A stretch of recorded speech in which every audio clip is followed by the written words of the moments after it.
दोस्तों, आपके अपने YouTube चैनल मैथ्स हंगामा में बहुत बहुत स्वागत है। दोस्तों, मैं हूं मुकेश कुमार। आज के इस वीडियो में आप एसके झा सर का एनटीपीसी प्रैक्टिस सेट 3 आप देखेंगे। उसमें से मैथ 51 से लेकर के 60 तक। तो आइए शुरू करते हैं। इसका पहला क्वेश्चन 51 नंबर क्वेश्चन कहता है कि 305 रुपए को इस प्रकार 3 भागों में विभाजित करें। पहले का 3/7, दूसरे का 2/3 और तीसरे का 4/5 बराबर हो, तीसरे का हिस्सा क्या होगा। तो माना कि पहला का हिस्सा ए मान लीजिए, ए रुपया, दूसरे का बी और तीसरे का सी मान लीजिए। तो पहले का बोल रहा है 3/7, पहले का के मतलब गुना 3/7, दूसरे का 2/3 और तीसरे का 4/5। तो देखिएगा कि इसको क्या करना है, आपको अनुपात में लाना है। अनुपात में लाइएगा तो a बराबर क्या हो जाएगा, ये पलट जाएगा, ये गुना में है, ये पलट जाएगा, यानी 7/3 हो जाएगा, 7/3। b का वैल्यू हो जाएगा 3/2 और c का हो जाएगा 5/4। एलसीएम लीजिएगा तो एलसीएम हो जाएगा कितना, 12 हो जाएगा। 3 चौके 12, 7 चौक 28, 2 से 6 बार में 6 3 18 और 4 से 3 बार में 5 के 15, इतना हो गया। अब ये सब कुछ जोड़िएगा और देखिए बटा में नहीं लिखा जाएगा, क्यों? क्योंकि 12 सबके लिए एलसीएम होगा, 12 से 12 सब कर जाएगा, क्योंकि अनुपात में करता है। 8 8 16, 16 और 5, 21 के 1 हासिल 2, 2 1 3 1 4, 4 2 6। अनुपात में 61 है, लेकिन है कितना, 305। 61 से काटिएगा तो 5 बार में कट जाएगा। अनुपात 1 का वैल्यू हो जाएगा 5। अब पूछ रहा है किसका, तो तीसरे का हिस्सा ज्ञात करें। तो तीसरे का हिस्सा कितना होगा, तो तीसरे का अनुपात में 15 है, अनुपात 1 का वैल्यू 5, तो 15 का हो जाएगा 15 गुने 5, 15 पचे 75 रुपए। यह इसका आंसर हो जाएगा 75 रुपए, ऑप्शन नंबर सी। अगला क्वेश्चन देखिएगा। अगला क्वेश्चन में है कि एक बेलन के ऊपर लगाए गए एक अर्धगोले का कुल पृष्ठीय क्षेत्रफल ज्ञात कीजिए, जबकि दोनों की त्रिज्या समान और बेलन की ऊंचाई इसकी त्रिज्या की दुगनी हो। तो देखिए यहां से आपको पूछ रहा है संपूर्ण पृष्ठीय क्षेत्रफल पूछ रहा है। तो यहां से हम लोग देख रहे हैं कि एक बेलन, सबसे पहले बेलन बनाइए।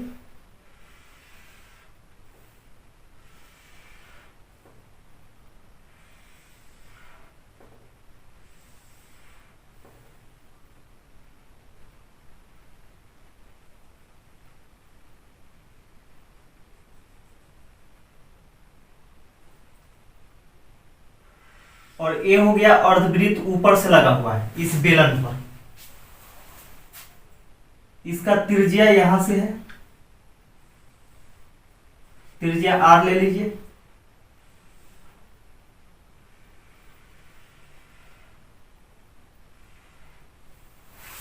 त्रिज्या r हो गया। अब देखिएगा कि ये जो होता है आपका अर्धवृत्त का पृष्ठीय क्षेत्रफल जो होगा वह कितना होगा, तो 2πr² होता है, 2πr² होता है। और इसका जो हो जाएगा, तो सबसे पहले हम लोग देखते हैं कि यहां कह रहा है कि जबकि दोनों की त्रिज्या समान और बेलन की ऊंचाई इसकी त्रिज्या की दोगुनी, यानी इसका जो त्रिज्या है r, इसका ऊंचाई कितना है, इससे दोगुनी। इसका ऊंचाई जो है, हाइट, इस त्रिज्या से दोगुनी है, यानी त्रिज्या r है, तो हाइट कितना हो जाएगा, 2r हो जाएगा। और इसके अंदर का, ये अंदर का जो क्षेत्रफल होगा बेलन के वक्र पृष्ठीय क्षेत्रफल यह हो जाएगा 2 pi r H, 2 pi r H हो जाएगा। और ये देखिएगा आप इसको, क्योंकि बेलन में क्या होता है कि दोनों तरफ जो ढका हुआ रहता है, और ये देखिए ढका हुआ नहीं, ऊपर से जो ढक्कन लगा हुआ है वो लगा हुआ है क्या, अर्धवृत्ताकार लगा हुआ है। ये ढका हुआ नहीं, लेकिन ये नीचे से जो है आपका रखने वाला, ये यहाँ पे ये चीज लगा हुआ है नीचे से, एक डब्बा टाइप का है। तो आप देखिएगा कि कोई बेलन होता है, बेलन का नीचे का सिरा और ऊपर का सिरा वृत्त का बना होता है, यानी वृत्ताकार होता है। तो यहां से हम देखते हैं कि ये नीचे वाला को लेना है, तो नीचे वाला हो गया आपका वृत्त हो गया। तो वृत्त का पृष्ठीय क्षेत्रफल क्या हो जाएगा, pi r square, pi r square. अब यहां से इसका संपूर्ण पृष्ठीय क्षेत्रफल हमको निकालना है, तो कुल पृष्ठीय क्षेत्रफल हो जाएगा, कुल पृष्ठीय क्षेत्रफल बराबर, ये सबको जोड़ देंगे, यानी देखिएगा 2 pi r square plus 2 pi r H और इसका प्लस पाई आर स्क्वायर।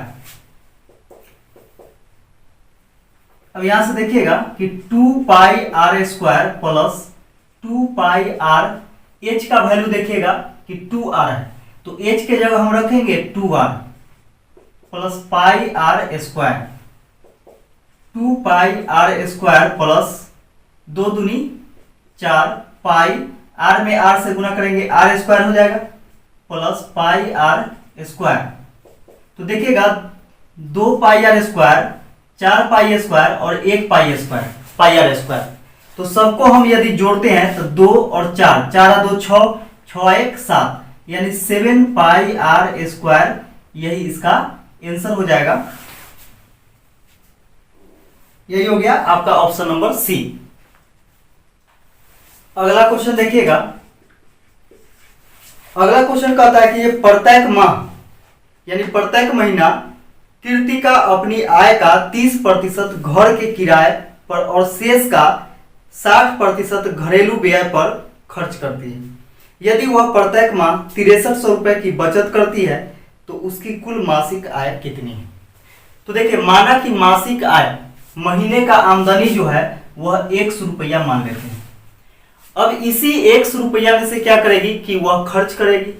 तो 100 रुपए में से पहले क्या करती है कि घर के किराए के रूप में खर्च करती है, कितना, 30%। तो 30% घर के किराए के रूप में खर्च करती है। इसका मतलब क्या कि अपने आय का 70% बचत करती है। 70% मतलब बटा में 100, यानी इतना अभी भी इसके पास बचा हुआ है शेष। यानी 30% खर्च कर दी तो कोई भी चीज अपने आप में 100% होता है। यदि उसका आमदनी 100% होगा तो 30% अगर खर्च कर दी तो खर्च हो गया, इसका मतलब क्या होगा कि घटेगा। तो 100 में से 30 घटाएंगे तो कितना बचेगा, 70% मतलब बटा में 100। अब ये शेष इतना रुपया बच गया। अब कह रहा है यहाँ पे क्या कि और शेष का 60% घरेलू चीजों पर व्यय करता है, यानी घरेलू चीज खरीदने में या फिर घर के कोई भी कार्य में वह समाप्त करती है, यानी खत्म करती है, खर्च करती है। कितना, 60%। शेष का 60% खर्च कर दी तो बच गया कितना, 40%। ठीक है। तो देखिएगा कुल बचत इतना है, लेकिन कुल बचत है 6300 रुपए। दोनों बात आपस में बराबर हो गया। 1 0 से 1 0, 1 0 से 1 0, 7 से काटिएगा 7 9 63, 912। 4 से यदि इसको आप काटते हैं तो 4 दूनी 8, 4 दूनी 8, 4 5 20। x बराबर हो जाएगा, यहां देखिएगा 100 इधर भाग में, उधर जाएगा तो गुना में, यानी 225 गुने 100। x बराबर हो जाएगा 22,500, यानी 22,500 रुपया प्रत्येक महीना इसका आमदनी है। किसका, तो कृतिका का। यह इसका आंसर हो जाएगा। अगला क्वेश्चन देखिएगा। अगला क्वेश्चन कहता है कि यदि P और Q मिलकर किसी कार्य को 15 दिनों में पूरा कर सकते हैं। P और Q दोनों मिलकर के किसी कार्य को 15 दिनों में पूरा कर सकते हैं। Q और R मिलकर उसी कार्य को 12 दिनों में कर सकते हैं। Q और R मिलकर के उस काम को 12 दिनों में कर सकते हैं और P और R मिलकर के इसे 20 दिनों में कर सकते हैं। P और R मिलकर के क्या करता है कि 20 दिन में काम को पूरा करता है। तो पूछ रहा है कि तो तीनों मिलकर उसी कार्य को कितने दिनों में पूरा कर सकते हैं। तीनों मिलकर के कौन, P Q R, यही ना तीन है। तो यहां सबसे पहले हम लोग क्या करते हैं कि इसका एलसीएम निकालते हैं। तो 15, 12 और 20 का एलसीएम निकालिएगा तो 60 आ जाएगा। 15 से 4 बार में कटेगा, 12 से 5 बार में और 20 से 3 बार में। यह क्या निकला, इसका कार्य क्षमता निकला। यानी P और Q एक दिन में 4 काम करता है, Q और R एक दिन में 5 काम करता है, जबकि P और R एक दिन में 3 काम करता है और टोटल काम कितना है, 60 काम है। एलसीएम जो होता है कुल कार्य के बराबर होता है। तो यहां से हम लोग देखते हैं कि इस पार्ट को हम जोड़ेंगे और इधर इस पार्ट को जोड़ेंगे तो देखेगा कि 2P 2Q और 2R आ रहा है। तो दो हम यदि कॉमन ले लेंगे तो क्या होगा, P plus Q plus R बराबर में 5 और 3 8, 8 और 4 12। 2 से इसको काटेंगे 6 बार में, यानी P plus Q plus R, यानी P Q R का कार्य क्षमता निकल गया 6 काम प्रतिदिन। 6 काम प्रतिदिन, यानी तीनों मिलकर के 6 काम प्रतिदिन करेगा।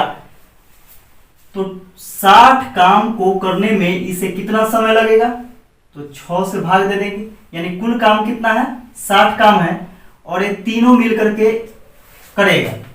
तो एक दिन में 6 काम करेगा, तो 60 काम कितने दिन में करेगा, 6 दहाई 60, यानी 10 दिनों में। यह इसका आंसर हो जाएगा 10 दिन। अगला क्वेश्चन देखिएगा कि एक बस कुछ दूरी एक निश्चित गति से तय करती है। एक बस जो है कुछ दूरी एक निश्चित गति से तय करती है। यदि एक व्यक्ति उस दूरी का 1/3 भाग 3 गुना समय में तय करता है तो व्यक्ति की गति का बस की गति से अनुपात क्या होगा। तो व्यक्ति की गति और बस के गति का अनुपात पूछ रहा है। तो देखिए यहां पे हम लिखते हैं व्यक्ति और यहां पे लिखते हैं बस, ठीक है। एक निश्चित दूरी है, एक बस कुछ दूरी एक निश्चित गति से तय करता है, यानी कुछ दूरी निश्चित गति से तय करता है। तो यहां से हम लोग दूरी लिख लेते हैं कि दूरी जो है बस कितना x दूरी तय करता है और एक निश्चित गति से तय करता है। यदि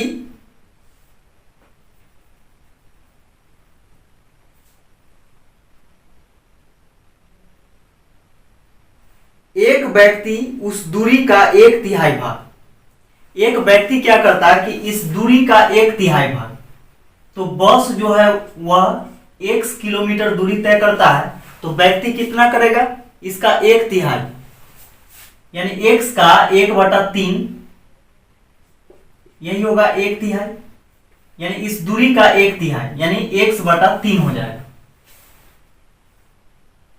3 गुना समय में तय करता है। समय क्या लगता है इसको, 3 गुना समय लगता है। यानी हम कह सकते हैं कि बस को यदि t समय लगता है तो व्यक्ति को लगता है 3t, यानी इससे 3 गुना समय, यानी जितना समय बस को लगता है उससे 3 गुना ज्यादा समय किसको लगता है, व्यक्ति को लगता है। तो देखिएगा व्यक्ति दूरी कितना तय किया, x/3, कितना समय में, 3t समय में, जबकि बस x दूरी तय करता है कितना समय में, t समय में। तो यहां से पूछ रहा है क्या कि व्यक्ति और बस के चाल का अनुपात यानी गति का अनुपात पूछ रहा है। तो आप देखिएगा कि चाल बराबर क्या होता है, दूरी बटा समय। चाल बराबर दूरी बटा समय होता है। तो दूरी हमको मालूम है कि x बटा 3 और समय भी मालूम है 3t अनुपात x बटा t। इसको इसमें गुना कीजिएगा तो x बटा हो जाएगा 3 तिहाई 9t अनुपात x बटा t। t से t कैंसिल हो गया, x से x कैंसिल हो गया, एक बार में आप कर सकते हैं। तो ये हो गया 1 बटा 9 अनुपात 1। ये चला जाता है इधर गुना में, इधर से भाग वाला है उधर जाएगा तो गुना में चला जाता है अनुपात में, ऐसा नियम है। तो 1 अनुपात 9 हो जाएगा, यही आपका आंसर हो जाएगा 1 अनुपात 9।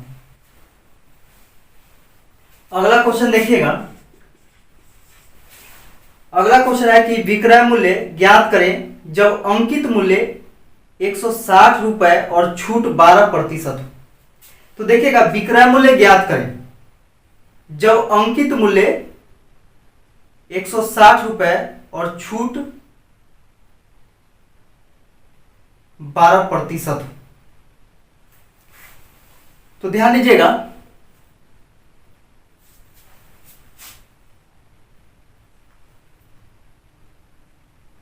अंकित मूल्य कितना है, मार्केट प्राइस 160 रुपया और छूट 12%।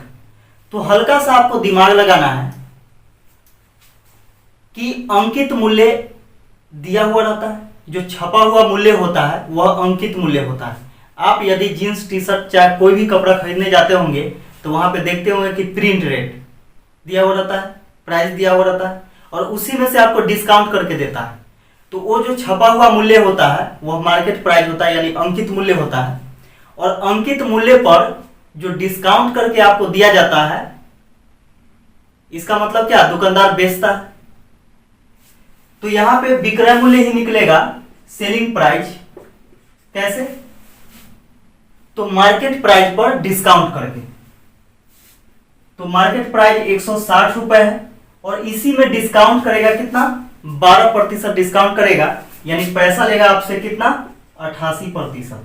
प्रतिशत मतलब बटा में 100। 1 0 से 1 0 कैंसिल।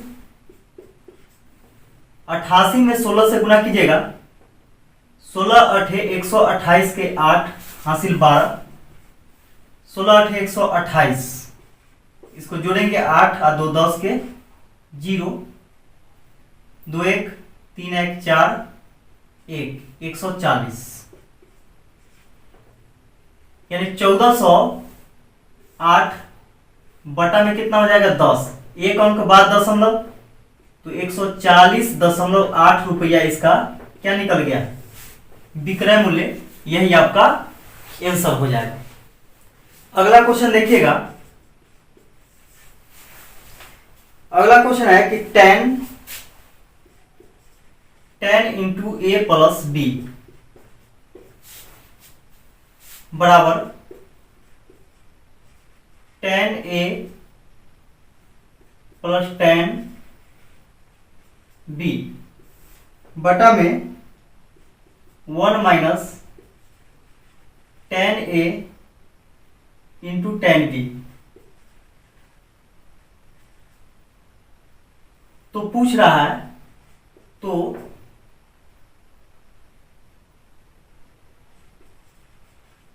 tan 75 डिग्री का मान क्या होगा, यानी tan 75 डिग्री का मान क्या होगा। तो देखिए इतना चीज आपको दिया हुआ है और इतना का वैल्यू पूछ रहा है। तो tan 75 को हम लिख सकते हैं 45 degree plus 30 degree. tan 45 degree plus 30 degree लिख सकते हैं। ये दोनों को जोड़िएगा तो 75 डिग्री आ जाएगा और इसी का वैल्यू हम लोग को निकालना है। तो देखिएगा a बराबर हम 45 ले सकते हैं और बी बराबर कितना ले सकते हैं, 30 डिग्री ले सकते हैं। तो यहाँ पे आप पुट कीजिएगा तो tan ए के जगह क्या 45 डिग्री प्लस tan बी के जगह 30 डिग्री यानी 30 डिग्री बटा में 1 minus tan 45 degree into tan 30 degree. तो देखिएगा कि tan 45 डिग्री का मान कितना होता है, tan 45 डिग्री का मान होता है 1 प्लस tan 30 डिग्री का मान कितना होता है 1 बटा √3 बटा में 1 माइनस tan 45 का मान 1 इंटू tan 30 का मान 1 बटा √3 बराबर।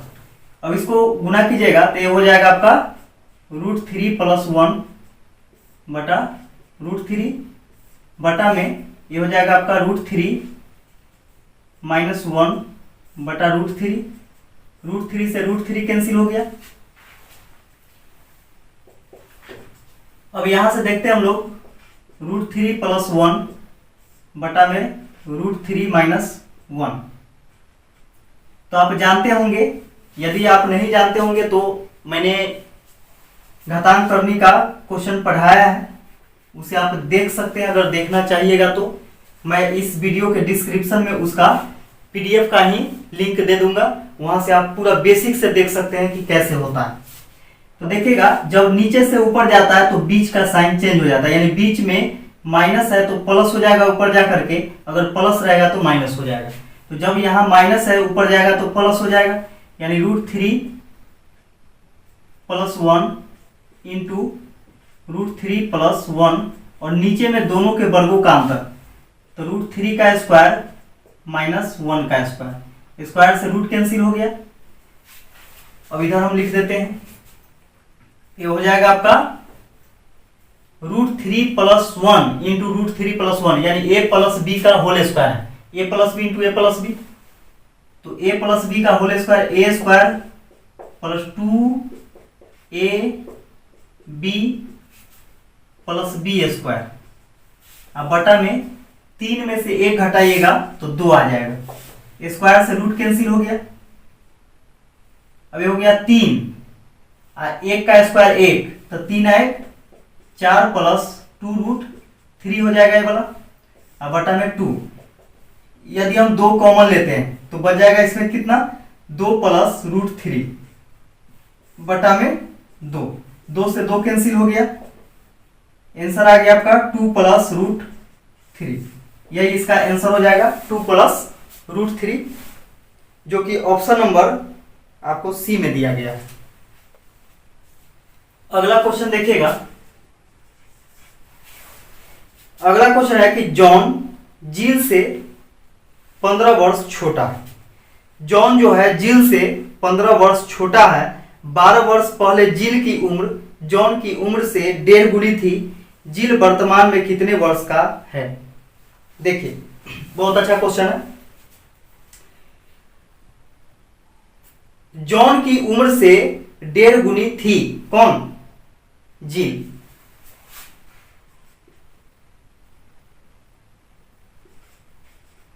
जिल जो थी वह जॉन से आयु में 1.5 गुनी थी 12 वर्ष पहले। तो देखिएगा जॉन का हम 1 मान लेते हैं तो इसका 1.5 गुना यानी 1 का 1.5 गुना कितना 3/2 लिख सकते हैं, 3/2। और 2 देखिएगा इधर चला जाएगा, 1 में 2 से गुना कीजिएगा 2 और 3 में 1 से गुना कीजिएगा तो 3 अनुपात कितना हो जाएगा 2 हो जाएगा। ये कब का अनुपात निकला? 12 वर्ष पहले का, 12 वर्ष पहले का अनुपात यह निकला। ठीक है। और कह रहा है क्या कि जॉन जिल से 15 वर्ष छोटा। जॉन जो है जिल से 15 वर्ष छोटा है। तो यहां पे आप समझिएगा कि जितना छोटा आज है उतना ही छोटा हमेशा रहेगा। कैसे? क्योंकि आयु एक ऐसी चीज है जो कि यदि बाप बेटा में जितना वर्ष का अंतर होता है उतना ही अंतर सभी दिन चलेगा। ऐसा इसलिए होता है क्योंकि माने चले कि यहाँ थोड़ा सा हम लोग एग्जाम्पल देखते हैं कि पिता यदि 25 वर्ष के हैं और पुत्र 5 वर्ष का है। पिता यदि 25 वर्ष के हैं और पुत्र 5 वर्ष का है तो देखिए दोनों के बीच में कितना का अंतर है, 20 वर्ष का है। अगर बोलेगा कि 10 वर्ष बाद दोनों के बीच में कितना का अंतर रहेगा, तो 10 वर्ष बाद, तो अभी वर्तमान में पिता 25 वर्ष के है तो 10 वर्ष बाद कितने वर्ष के हो जाएंगे, 35 वर्ष के हो जाएंगे। और पुत्र कितना वर्ष का हो जाएगा, 15 वर्ष का हो जाएगा। अब दोनों में देखें तो कितना का अंतर है, अभी भी 20 का अंतर है। इसका मतलब क्या है कि यदि पिता बढ़ रहा है तो पुत्र भी आगे बढ़ रहा है ना। यानी एज जो होता है, समय जो होता है, समय सबके लिए बराबर चलता है। तो यहां पे देखिएगा उसी प्रकार कि 15 वर्ष छोटा था कौन, जॉन, किससे, तो जिल से। तो जिल से 15 वर्ष छोटा था और यह अनुपात जो है आपको 12 वर्ष पहले का है। तो यहां से देखिएगा कि ये दोनों में कितना का अंतर है, दोनों में 1 का अंतर है, अनुपात में 1 का अंतर है, जबकि है 15 वर्ष का अंतर है। तो अनुपात 1 बराबर हो गया 15। तो यहां से निकालेंगे तो अनुपात 1 का वैल्यू 15, तो 3 का वैल्यू कितना हो जाएगा, 15 3 45 हो जाएगा, 45 वर्ष। इसका हो जाएगा 15 दूनी 30 वर्ष। अभी भी देखिएगा दोनों के बीच में अंतर कितना का है, 15 वर्ष का। बोला क्या कि जब 12 वर्ष पहले का है, यह जो अनुपात निकला है यानी एज निकला है, यह 12 वर्ष पहले का है। और यहां से हम लोग से पूछा है कि जिल के वर्तमान आयु कितना है, जिल के वर्तमान आयु कितना है। तो 12 वर्ष पहले 45 वर्ष का था, तो अभी वर्तमान में कितना वर्ष का होगा, तो 12 इसमें ऐड कर देंगे, 12 वर्ष जोड़ दीजिएगा तो यह आ जाएगा आपका 57 वर्ष। यानी जिल जो है वह वर्तमान में 57 वर्ष का है। यही आपका आंसर हो जाएगा, जो कि ऑप्शन नंबर ए में। अगला क्वेश्चन देखिएगा, इसमें है कि शीर्षों 4,1, 1,1, 3,5 द्वारा निर्मित त्रिभुज होगा। यानी किस प्रकार का त्रिभुज बनेगा।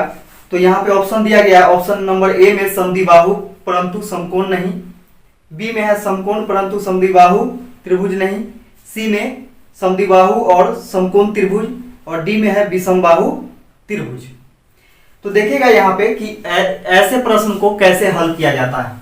तो यहाँ पे 3 चीज दिया गया है आपको, यानी 3 कोण के बारे में दिया गया है। तो हम लोग यहां से निकाल देखते हैं त्रिभुज ए बी सी। तो ए बराबर हम लोग मान लेते हैं 4,1, बी बराबर 1,1 और सी बराबर 3,5। तो देखिएगा ये भुजा निकालने का सूत्र होता है। जब इस प्रकार आपको दिया हुआ है तो भुजा निकालने का सूत्र होता है। तो हम लोग यहां से भुजा ए बी निकाल देंगे। भुजा ए बी बराबर root under x2 minus x1 का whole square plus y2 minus y1 का होल स्क्वायर। तो यहां से देखिएगा कि पहला जो होता है यह कोटि होता है और दूसरा भुज होता है। यानी पहला जो होता है वह x का मान होता है और दूसरा y का मान होता है। तो यदि हम इसको पहला लेते हैं यानी a लेते हैं और इसके बाद ना b लेना है। तो यहां पे देखिएगा कि ए का मान यहाँ पे x1 है और ये y1 है, ये वाला x2 हो जाएगा और ये y2 हो जाएगा। तो यहाँ से हमको क्या करना है, x2 लेना है। तो x2 कितना हो जाएगा, 1 हो जाएगा। तो 1 माइनस x1 कितना 4, इसका होल स्क्वायर प्लस y2 देखिए कितना है 1 है और y1 भी 1 है, इसका स्क्वायर -4 में से 1 घटाइएगा -3 का स्क्वायर प्लस 1 में से 1 घटेगा 0 का स्क्वायर क्या हो जाएगा, 0 हो जाएगा। -3 का स्क्वायर कीजिएगा तो +9 होगा, +9 में 0 जोड़िएगा तो 9 ही होगा। तो ये आ गया आपका 9 का वर्गमूल 3, एक यहां से निकल गया। दूसरा हमको निकालना है भुजा BC निकालिएगा। तो BC निकालेंगे हम लोग तो उसी प्रकार √x2 माइनस x1। तो x2 कौन, ये x1 है, इसके लिए x1 और x2 है। तो 3 माइनस 1 का whole square plus y2 minus y1।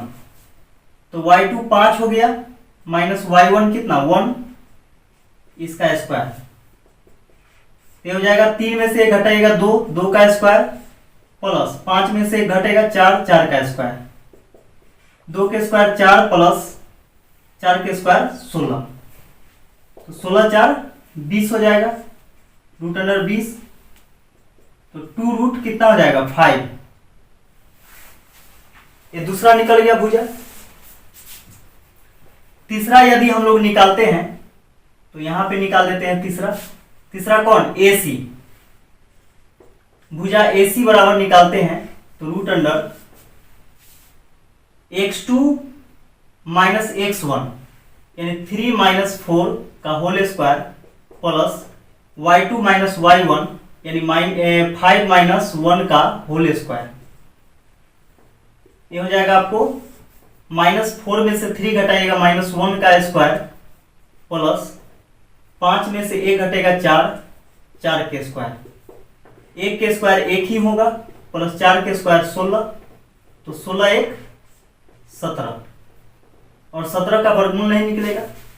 तो आप देखिएगा यहाँ पे कि 3 भुजा यहां से निकल गया, एक निकला आपका 3, दूसरा निकला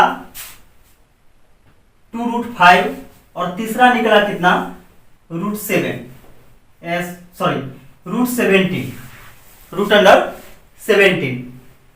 तो आप देखिएगा कि तीनों भुजा अलग अलग माप का है, तीनों भुजा जो है यह अलग अलग माप का है, अतः यह विषमबाहु त्रिभुज है। अतः यह कौन सा त्रिभुज है, विषमबाहु त्रिभुज है। विषमबाहु त्रिभुज का अर्थ ही होता है कि विषम भुजा यानी सब भुजा यानी तीनों भुजा आपस में बराबर नहीं होगा, यानी अलग अलग माप का होगा, वह विषमबाहु त्रिभुज होता है। तो आप देखिएगा ऑप्शन नंबर डी में विषमबाहु त्रिभुज है यह। तो ऑप्शन नंबर डी इसका आंसर हो जाएगा। इस वीडियो का लास्ट क्वेश्चन है और इसमें देखिए बहुत अच्छा क्वेश्चन डाला गया है जो कि आपको एग्जाम में नंबर बढ़ाने वाला क्वेश्चन है। यानी समझिए कि ना ही आपका यानी ज्यादा लो है और ना ही ज्यादा हार्ड है, यानी इसे कह सकते हैं कि मीडियम में है। और वो भी क्या कि नंबर बढ़ाने वाला क्वेश्चन सब है। इसलिए क्या कीजिए कि जो भी वीडियो आपके सामने आ रहा है वो सभी वीडियो को आप देखिए शुरू से लेकर के अंतिम तक, आपको जरूर कुछ अच्छा सीखने को मिलेगा। तो इसके बाद देखिए यहाँ पे और ये चीज, हाँ एक चीज ध्यान में रखिएगा कि रेलवे हो चाहे कोई भी एग्जाम हो, मैथ किसी का अलग नहीं होता है, मैथ सबके लिए बराबर होता है।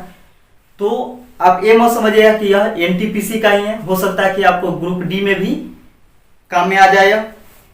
तो यदि अभी से आप देखिएगा तो आपके लिए बहुत फायदा होगा और मैं ग्रुप डी का भी लेकर के आऊंगा सेट।